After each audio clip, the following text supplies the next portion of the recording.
Good morning. Today is Monday, January 17th, and it is a green day. Due to supply chain issues, there have been some styrofoam to-go containers in the dining hall.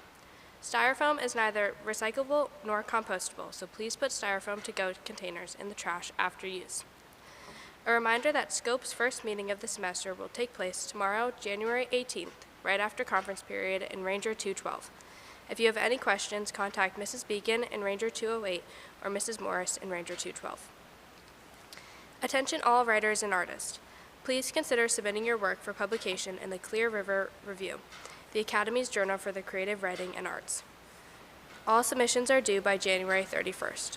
Please view the guidelines and submission form on the Academy webpage under the English Department information. You'll find posters with the rip strips with the address around campus. You can also talk to Mrs. McKenzie in Ranger 110 or Miss Drew in the capstone office for more information. Today, the Math Club will have its first meeting of the new year in Fuller Basement at 3:30. We will be hosting round 3 of the ASMA. See you at 3:30 in Fuller Basement. Please remember to bring your graphing calculators. Happy birthday today to Maddie Hurlbert. Happy birthday. Have a great day.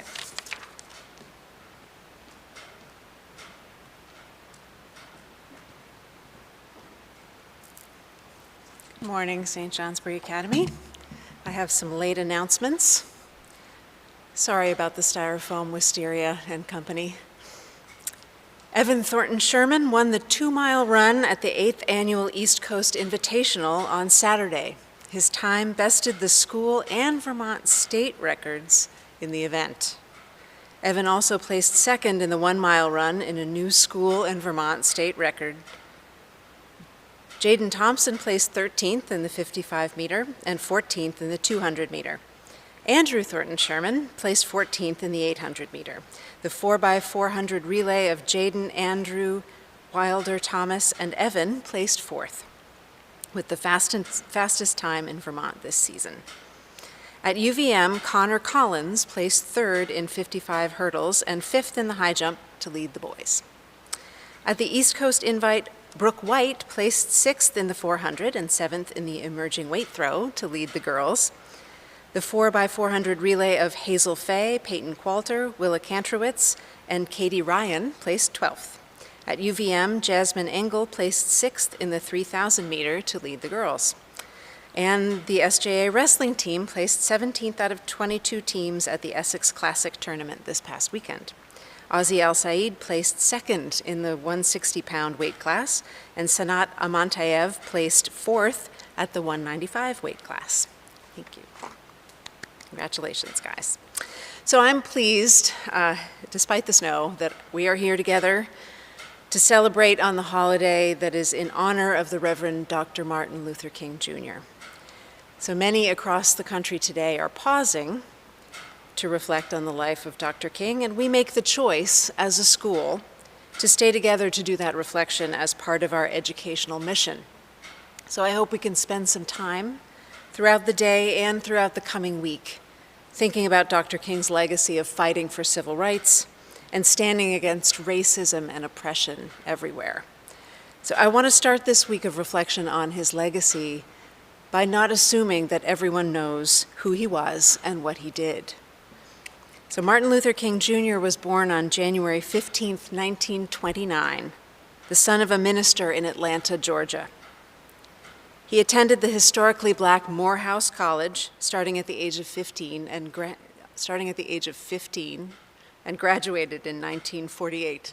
He received his doctorate from Boston University. He served as a Baptist minister at a Baptist church in Montgomery, Alabama from 1954 to 1960. And while there, he led the Montgomery bus boycott for a year, which you might have heard was what followed the arrest of Rosa Parks on a city bus. Dr. King was the leader of the civil rights movement in the 50s and 60s.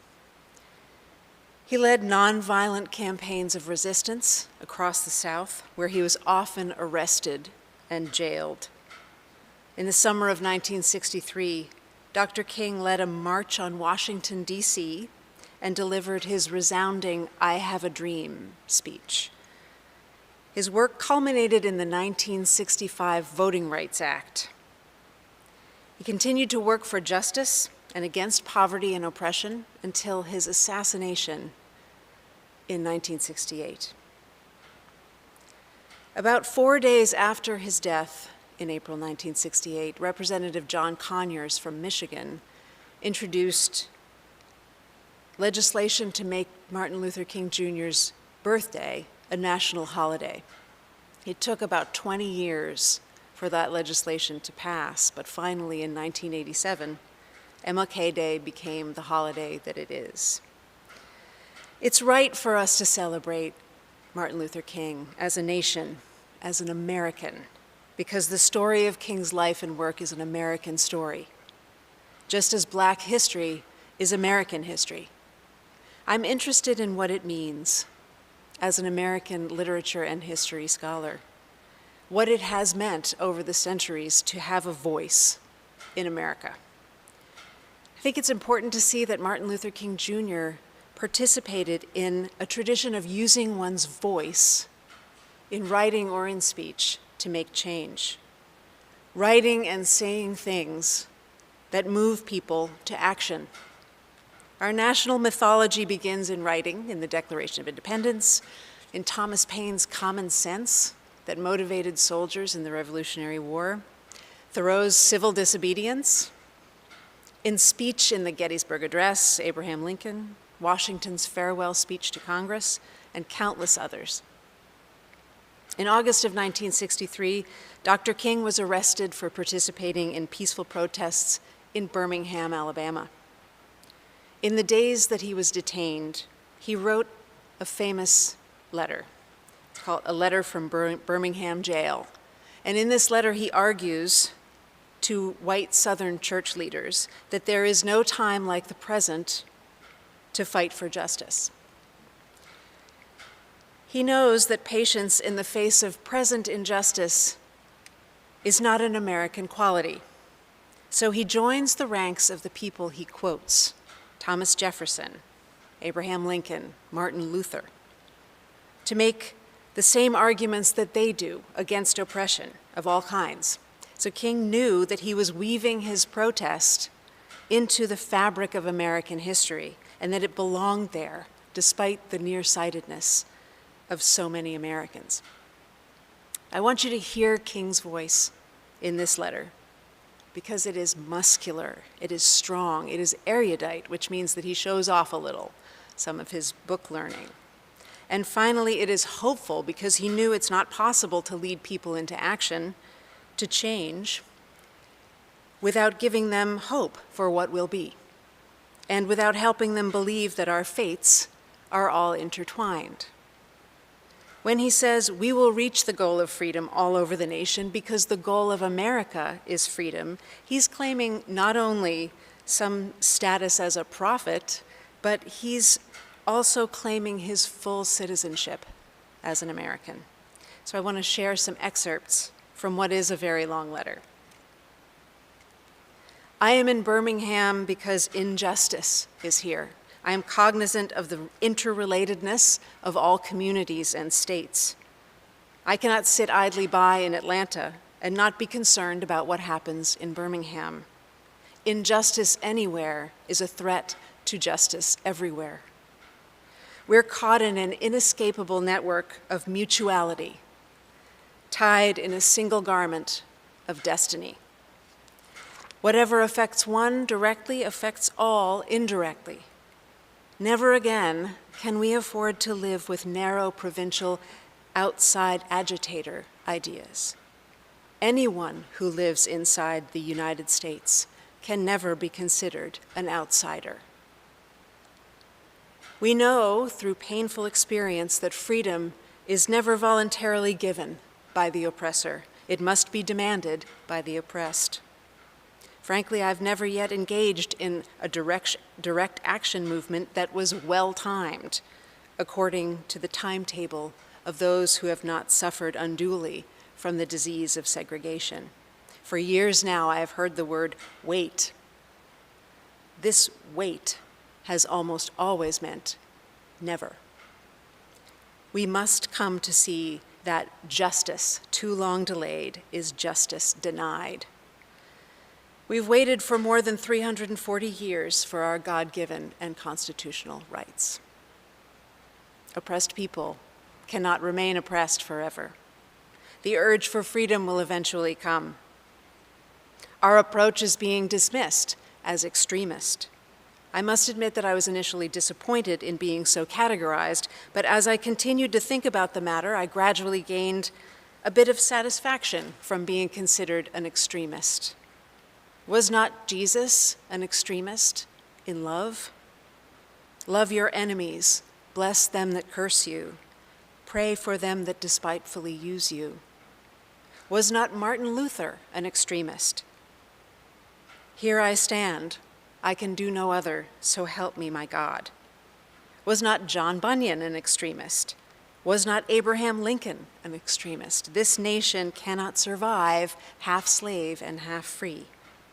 Was not Thomas Jefferson an extremist? We hold these truths to be self-evident, that all men are created equal. The question is not whether we will be extremists, but what kind of extremists we will be.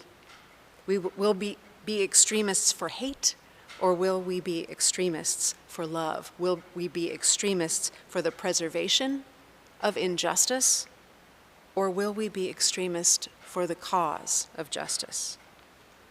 I have no despair about the future. I have no fear about the outcome of our struggle in Birmingham, even if our motives are presently misunderstood. We will reach the goal of freedom in Birmingham and all over the nation, because the goal of America is freedom. Abused and scorned though we may be, our destiny is tied up with the destiny of America. Before the Pilgrims landed at Plymouth, we were here. Before the pen of Jefferson scratched across the pages of history the majestic words of the Declaration of Independence, we were here. For more than 2 centuries, our foreparents labored here without wages. They made cotton king, and they built the homes of their masters in the midst of brutal injustice and shameful humiliation.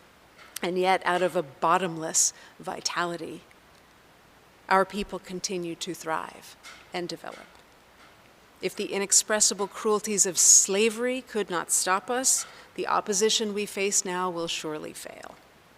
We will win our freedom because the sacred heritage of our nation and the eternal will of God are embodied in our echoing demands. So I hope you will let Dr. King's words echo in your minds today.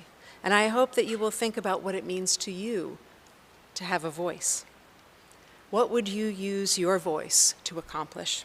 How would you speak up? To whom would you address your letter? These days, the air is full of voices, and it can be hard to hear your own. But please try. I'll see you on Wednesday.